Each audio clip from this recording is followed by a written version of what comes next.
Brian Jones, dead at 70. It's sad, but it's not like a huge surprise. He'd been looking pretty tired. During that last run of shows he did with the Damned, he was very stationary. I think he needed help getting to and from the stage too at different points. And then in 2023, I saw him doing what will probably be now the last ever Lords of the New Church gig. They had Michael Monroe singing in place of the departed great Steve Bators. And he looked a little more amble then. He looked a little bit more movable, but it was just catching up to him. So that's sad he's gone. And indeed, instead of throwing on the Damned around my house to listen as a tribute, I played a lot of Lords of the New Church, because as much as he was important to the Damned, I mean, he formed the band, he gave the band its sound, and by extension, punk rock. He created punk rock, really, in my opinion, because he had that sound, that guitar sound, that was trying to be the Stooges, kind of in MC5, but with a little bit more speed to it. I know there was Iggy and stuff before that, and you know, the Detroit thing, and what people call proto punk. But as far as what people think of when they think of punk rock music, and the New York stuff, that was cool. But I don't know, man. I mean, I don't consider fucking television and talking heads to be what people think of when they think of punk rock. They think of loud, fast, aggressive yelling. They think of what came out of England in the mid-70s, more so than they think of like Blondie or the Ramones. You know, before that punk as an idea coalesced around the British punk bands, yeah, the word was being used. They had it in that newsletter. I would read on the front, punk. Those guys who later worked for Rolling Stone. You know, the name was bandied around, you know, but it wasn't in people's minds since then. When you think about punk rock music, they think of a guy screaming in a British accent with a loud guitar. And that's what happened in England in 76. And that was Brian James. He brought that to the table. Absolutely, without a doubt. I'll take the fucking Pepsi challenge against anybody on that. Although I don't do debates, so I guess that's never gonna happen. The yeah, his influence on just rock music in general can't really be overstated, man. I mean, he was such an important player. But for me, the Damned being one of my all-time favorite bands, the two early albums that featured Brian are, you know, they're good. Here it goes. they're good. They're all right. No, they're great, obviously. The first one, of course, is the more classic one. Music for Pleasure was like you got 2 weeks to make a follow-up.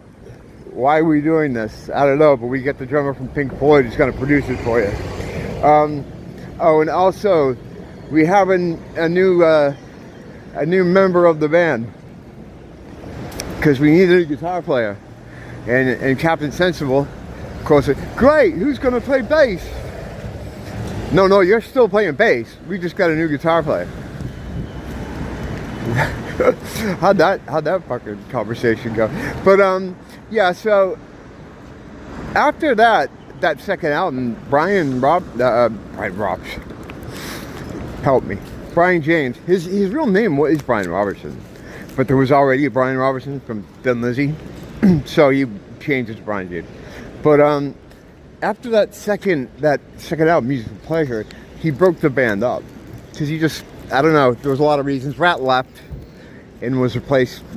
Scabies, the drummer, had left after an incident in Paris, the fight he got into, and he was always causing trouble though. So I mean, it's not a big surprise. Rat, I mean, he was replaced by John Moss, future Culture Club drummer, and Brian just didn't feel like it was the same thing. He broke the band up, you know. However, they did get back together a year later without Brian, and for me, that's really where the story of the Damned begins, as a musical force. I love those first few albums. They set the template. They released the first ever punk rock single, In New Roads, which is also one of the greatest songs ever written, in my opinion. And they released the first punk rock album with Dan Van Dam. They were also the first band to, the first UK punk band to tour the United States. So there's a lot of firsts with that band. Running foul of Malcolm McLaren, that's a whole other thing to get into. The way the band was put together, and Brian was in this pool of musicians in that area in London, where Malcolm McDowell was making bands, and there was a bunch of different permutations of possible groups before they reached the Damned. But anyway, they ran afoul of him because they wouldn't play a gig. They were going to play a gig. They were touring with the Sex Pistols, and the Sex Pistols were really using them to be able to play outside London because they'd never played anywhere. Whereas the Damned had already made some relationships with this, with these other clubs in these smaller markets. So it was like, where am I going here? What am I doing? Where are any of us going? And what if any of us are doing? Hang on.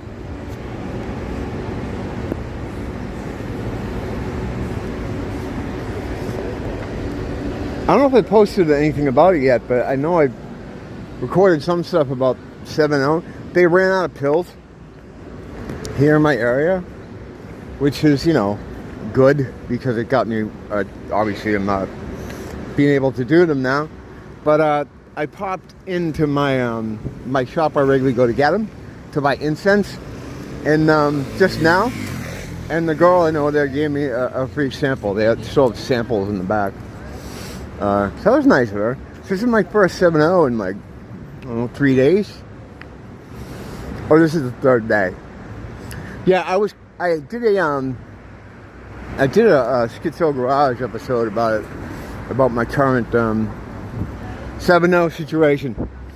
Very important, but I'll get to that later. The Brian James, for me, getting back on track here, was his most substantial work was Lords of the New Church. If you're not familiar with them, it was sort of like a supergroup, like a punk supergroup. It featured from the Dead Boys to Baiters on vocals, Trent, what's his last name? Traguda, Trent, what's his fucking last name? I don't know, but it was a guy from Sham 69 and the drummer from the Barracudas. If I'm not wrong, I'll put the information up there on the screen. I know the names, I know who they are. I'm walking here.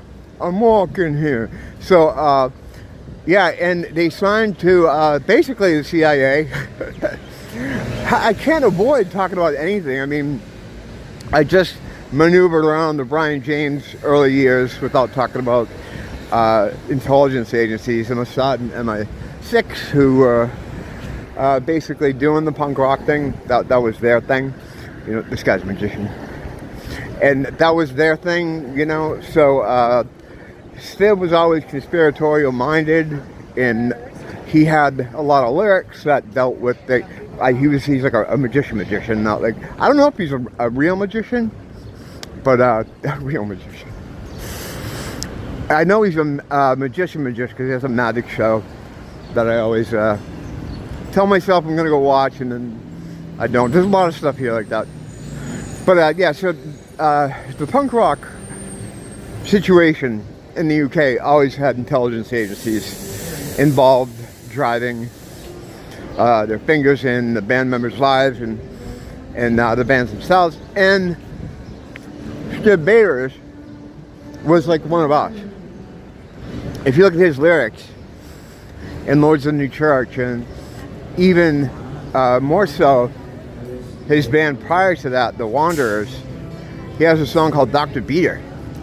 He was receiving Dr. Beater's cassette tapes. Dr. Beater would release these cassette tapes, sort of like other other great people used to do. And yeah, he was very, he knew about all the stuff that we're talking about now back then. And I have to imagine he was allowed to say all this stuff. Their first single, Open Your Eyes, Lord's in the Church, was pretty much just gave you a rundown and overview of what's going on right now in current time. And Lord's in the Church was signed to a label called IRS Records. IRS Records was run by Miles Copeland. If I don't buy my cigarettes, I'm going to start fucking going ham here on the sidewalk. And this video is going to get really interesting. Okay, Jesus Christ, I have too many fucking pockets. Control yourself. Alright, you okay? Yeah. No, I'm not okay, but I got my cigarettes.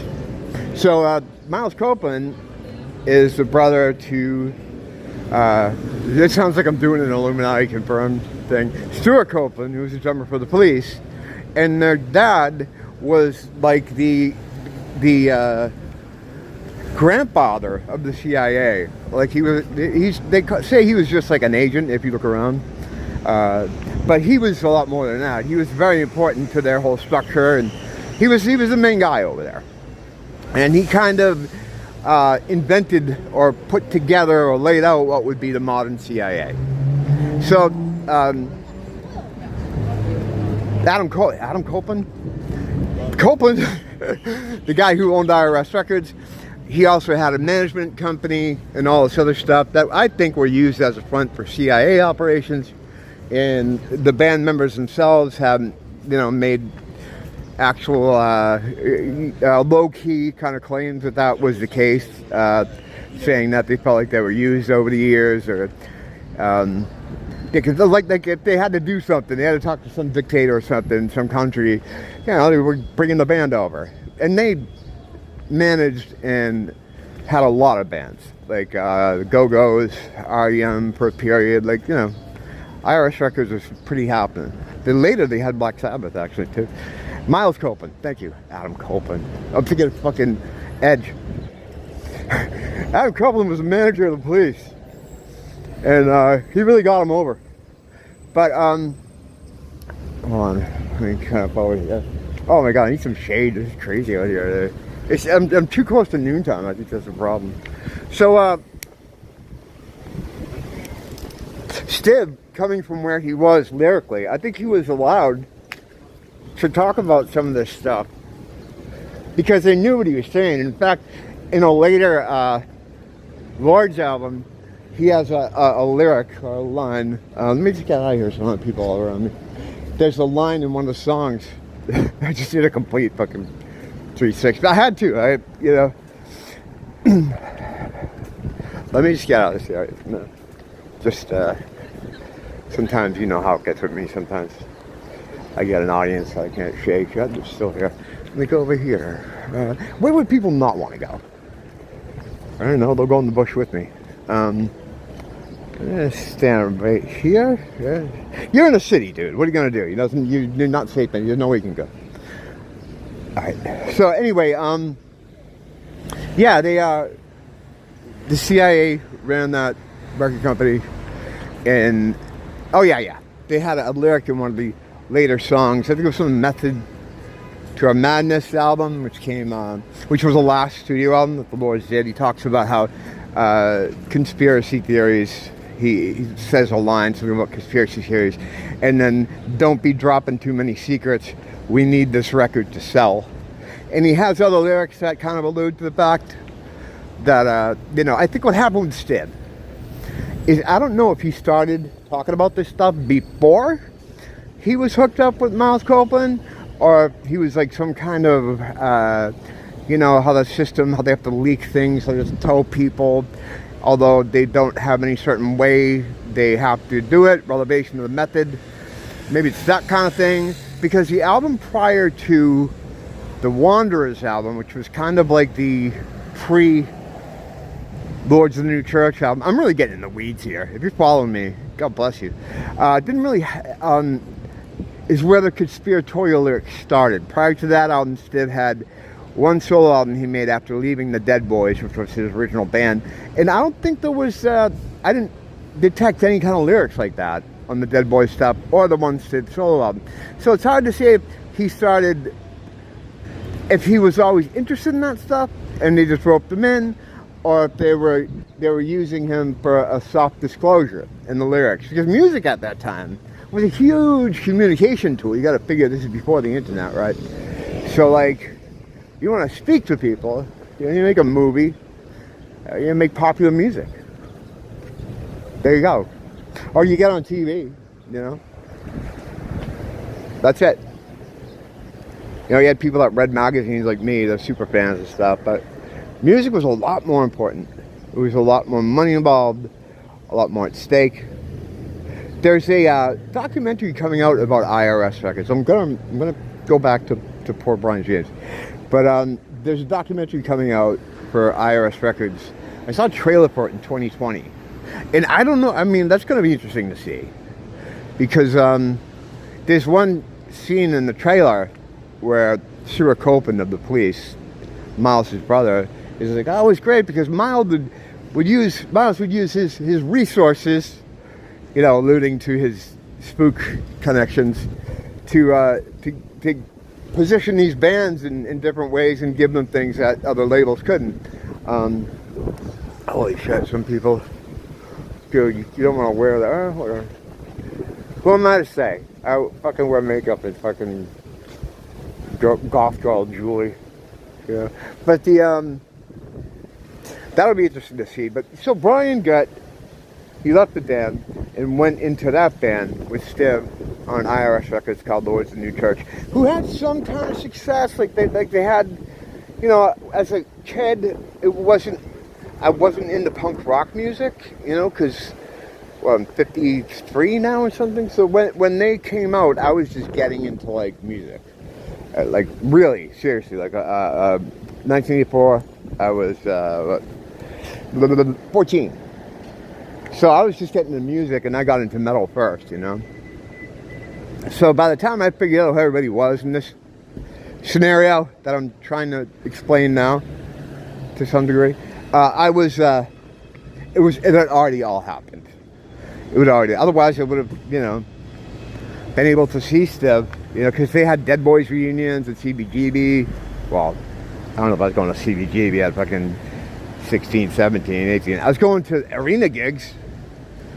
You know, whenever arena band would come in town that I liked. My parents didn't trust my friends, so what they would do is they would rent a limo for me and my friends. You know, I had older friends that could drive, I couldn't drive, so it was great. You know, we'd go see bands that I didn't even really want to see, just so, you know, we get go in a limo, and it was cool. I wasn't even drinking or partying back then. I just liked, I don't know, we thought it was cool to ride around a limo. My parents had money back then. I was privileged, white privileged. The best kind of privilege. But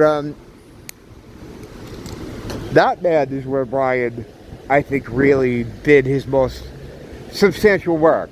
Not as far as impact, but those 3 records he did with the Lords and all the different gigs and the shows and various other projects. They had greatest hits, extra songs, they had singles, non-album singles and things like that. He did a lot of work with them. And the weird thing is, right, like his guitar tone is so different in Lords of the New Church. He took on like a Keith Richards kind of, instead of like riffs, he was kind of like a texture instrument, you know, like Keith Richards kind of. You know how him and Ron Wood, just, you know, the songs chug along and then like and they're both doing it, so it makes like a little, you know, rhythm there. He was doing that kind of stuff. You wouldn't know that this was the same guy that wrote New Rose, or was in the band. I mean, they had some songs, like I think of New Church, that he wrote was definitely a Damned type song. But they were more, they moved away from straight punk and more into goth, which is like what a lot of punk bands tended to do during that period, because, I mean, they found that punk was really restrictive. Musically, and they just started to drift off into different areas, and indeed that's what Lords of the New Church were, like a punk rock band. I mean, a goth rock band with some punk expectations. And they did fairly well. You know, they had a career during the 80s. They never became like mega big or even really what one would consider big. But they had some hits in the UK charts. MTV played them. I used to see them on TV. At the time, I was just like, oh, this one of those weirdo bands from England. You know, like I thought of them like a Sisters of Mercy or a Bauhaus or something. Or just more English weirdos. You know, where's Ozzy Osbourne? I'm tired of watching these English weirdos. You know, but yeah, it's great stuff. Those 3 albums. I mean, they're not. None of them are as good as Dan Dan Dan. These Lords albums, but they're pretty fucking good. Sid Bader's probably one of my favorite all-time frontmen. He had such a unique voice. He was like, he's kind of like Ozzy, of like punk. Like he's a guy that had such a unique voice that when people try to fill in for him, even the latest guy who filled in for him with the Lords is Michael Monroe, who is a very close friend of his. He probably came closest to Sid Bader's, but yeah, the whole Sid Bader's thing, that's a whole other history onto itself. There's not a lot of stuff about the Lords that I could find like on YouTube though. Dr. Sands does a thing about it. He's like this, why is this is weird, right? I mean, do you see what's happening here? Okay, you got all this, right? You see all this? Yet people wanted to walk right here. That group of people had to go right here. That's fucking Truman Show, man. What else is that? You know, because you have all this space, and then we're watching you. That's all it is. It's all right. They don't know they're doing it. People are controlled by a system that. But that's my other kind of videos. Stay on target here. Speaking of staying on target, I got to run into Target and I got to run into Ross. So I'm going to do that and be right back. The side effect of not having 7.0 to buy anymore. Getting a lot of cool stuff. I can't stop and show you here because, as you may or may not know, I can't stop here anywhere without getting fucking monged by people. It doesn't matter. It doesn't matter. Like even for a second, I got to keep my eyes always looking, or else I have a situation. I'll put some pictures up. But yeah, so back to the Brian James word salad. I think there's like what it is. I'm trying to talk about too many things at once. There's CIA in the music business, which has been a thing since before it was called the CIA. They've always been involved in music and music trends and musical movements. And in fact, musical movements are predicated by the plans for the country, what direction they want to move in. A good book to learn about a lot of stuff is Weird Scenes Inside Laurel Canyon, which is a great book you should check out. They murdered the guy for writing it, so you know it's good. And it lays out a lot of how the hippie movement was created, down to the terminology, and even in fact the word hippie. So the same thing went on with the punk rock movement and all other movements, and Brian James was certainly caught up in that. He was actually, his first band in that whole thing was a band called London SS, which had Tommy James. What's the fucking guy from fucking Generation X? He's a really well-respected bass player. Anyway, he did a band with him and Mick Jones from The Clash, and they're called London SS. A lot of Nazi iconography that was woven into British punk, that was all Jewish guys doing that. That was Mossad. That was all by design. You know, as you know, they like putting that stuff in everywhere they can. That way they can, you know, they can cry out as they stab you. But yeah, so he was involved in that, and he went from the MI6 Mossad right to the American CIA under The Edge, Adam Copeland. So he, yeah, his story's really interesting. But, you know, again, it's sad he's dead at 70. I can't stand when people, like, when you see someone die in their 70s and people act like it was such a shock. Like, I can't believe they're gone. It's like, I can. He looked like he was fucking, you know, he wasn't doing well for years. He thought, well, and I haven't heard anyone say that in the case of Brian James. Because Brian James has been, hey, what's up, man? How you doing, buddy? Good to see you, man. Nice. Was that? You want a cigarette? Yeah, there. Oh yeah, sure. Oh no problem. No, you can have a cigarette. I'm not gonna charge you for it. How's it going, man? Okay. All right, good to hear. Oh, you know what I am? You know who Nathan is? Nathan? Yeah. No, who's that? He's because Winona Ryder died, you know. Winona Ryder died? Winona Ryder died. Are you serious? What Yeah, shit? in Velvet Video. Wow, I didn't know that. In Velvet Video. Which whole video? Winona Ryder died in Velvet Video. Oh. You know Winona Ryder, the chick? Yeah. Jonathan. Well, my name was Jonathan. Winona Ryder died because she was mixing up a draft that wasn't a beer, and she died in Velvet Video. Oh God.